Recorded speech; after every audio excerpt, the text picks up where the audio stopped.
Because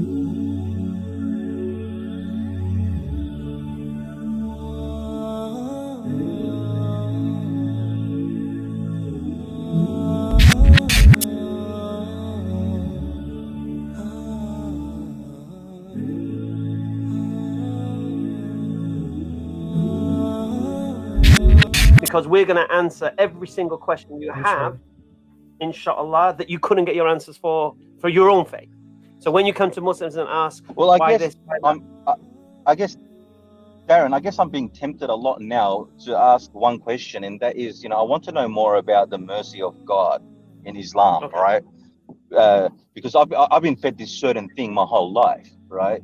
And I don't know about the mercy of God in Islam. And last night I couldn't sleep much. I was tossing and turning. It's very early here. It's 8:30 at the moment. It's not that early actually.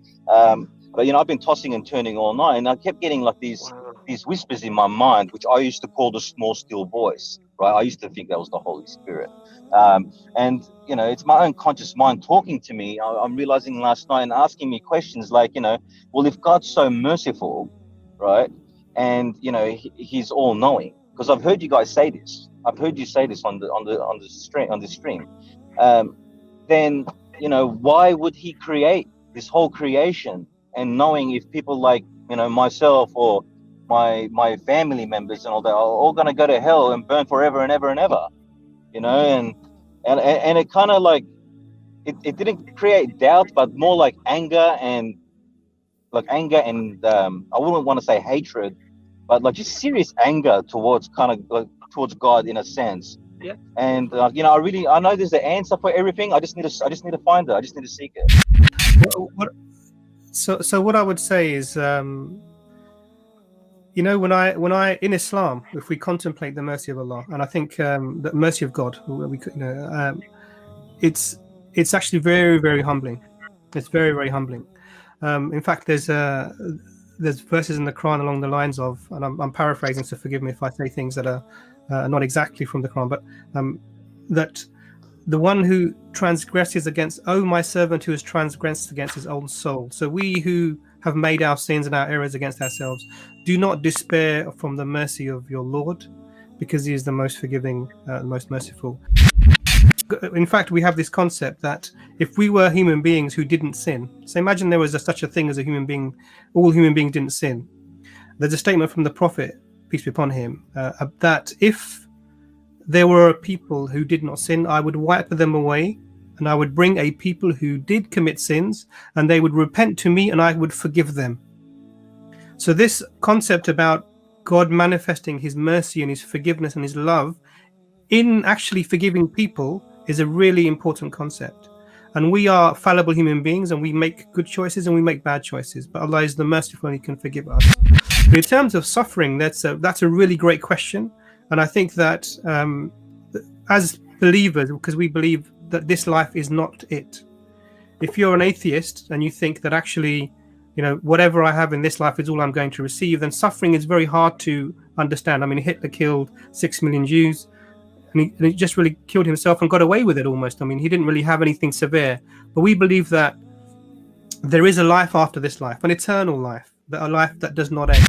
So there's a statement from the Prophet about this, that if you take somebody who's had the worst life you can imagine, torture, murdered, rape, whatever you can think about, and that person will be dipped for a moment in the paradise, they will be asked about suffering, and they'll say, I don't even know what this suffering is. I've never suffered a moment in my life. Just to add to the example Dr. Imran gave, it's like dreams as well too, right? I've had dreams where like I'm being chased by a bear, and then he bites my arm, and then he tears my other arm off, and that's like a living hell. But 60 seconds after waking up, it doesn't matter anymore, right? It's gone. It was a dream. It's in the past. It's over, right? If I had to say anything to David, right, the question of suffering, the thing is, God never promises us that in this life we will be without suffering. And as a person who has suffered, unfortunately quite a lot, and I've spent a lot of time with people who have suffered quite a lot as well, especially people who are chronically ill. And Dr. Imran would know this. Studies have actually shown that people who suffer the most tend to have the closest relationship with God. I know that we're fed the line that people who've experienced trauma, that they are angry with God. But studies have actually shown the opposite, that people who have experienced suffering, one of the first things that they try to do is look for meaning and purpose behind the suffering. And so when I wake up and I read the Quran, Allah mentions, do you think you will be left to say we believe and that you will not be tested? Right? This life is filled with trials and difficulties, worries, concerns. But we also need to understand that true faith is to reconcile yourself with God. So a person who suffers, and this is why I love the Prophet Ayub, alayhi salam, or Job, as he's mentioned, right?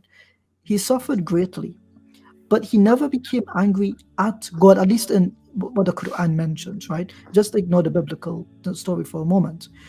But he never got angry with God. The reason is quite simple. At the end of the day, if you understand that God will guide you and he will help you in your time of need, there will come that moment that you will face him. And you will understand that all that happened before me, yes, it happened, but it did contribute to the person that I am today. And that's why, sociologists often mention great men only arise in periods of difficulty. Never forget this. He chose to create you. He didn't press a button and you popped into existence. A lot of people, I want to just make this clear. Allah doesn't just see you, or God doesn't just see you as one among 7 billion people. He doesn't just see you as just another human. For him, you are his creation, and he chose to create you. He was not compelled to create you. And he's given us this gift of life so that we, in the end, may know him. And that is why we say, Inna lillahi wa inna ilayhi raji'un. From Allah we come, and to him we will return. And that's what all true believers should hope for. When the Prophet passes away, the religion gets corrupted and a new religion is born. The message is corrupted. So God resends a messenger with the same message. Just God is one and worship him. That's it. That is the message. That was the message of Abraham. That was the message of Noah. That was the message of Moses.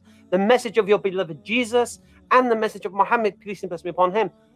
That's it. It is so simple.